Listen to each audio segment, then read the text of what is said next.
L'île d'Ar est une commune française située dans le département du Morbihan en région Bretagne. Elle recouvre 8 îles, dont la principale est l'île d'Ar, île du golfe du Morbihan au large de Vannes. Et l'île d'Ar, nous y voici justement. Ici, c'est l'embarcadère, le lieu de tous les dangers.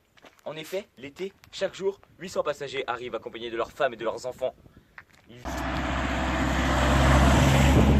Pour tous les touristes en galère, qui souvent ont du mal à respecter les horaires des bateaux, heureusement, l'île d'Ar a créé cette invention.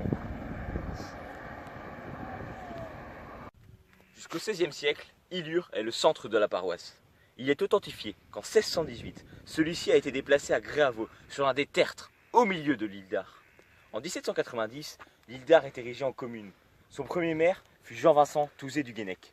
Et justement, nous avons la chance, l'honneur, le privilège d'avoir rencontré un descendant à lui, son arrière-petit-fils, Loïc Touzé du Guenec. Bonjour Loïc. Bonjour. Alors Loïc, où sommes-nous? Ici, nous sommes sur la plage de la Falaise. La plage de la Falaise, effectivement, est une plage illustre de cette île. Pourquoi?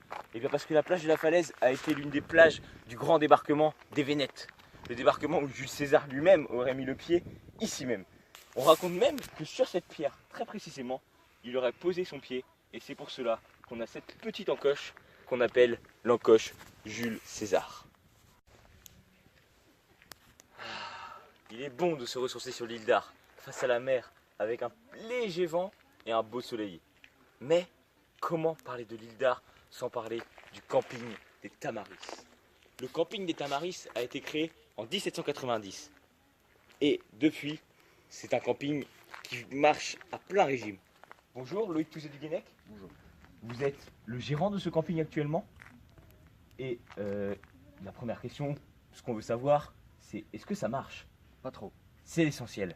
Ce camping fait le plein tout l'été. Il est ouvert en période estivale seulement et il est rempli de jeunes. La fiesta, ça va très bien. Ici, c'est le bateau navette de l'île d'Ar. Bondé été comme hiver, il ramène les touristes par centaines de milliers chaque année. L'île d'Ar, destination favorite des Morbihanais et pas seulement, également de la région nantaise.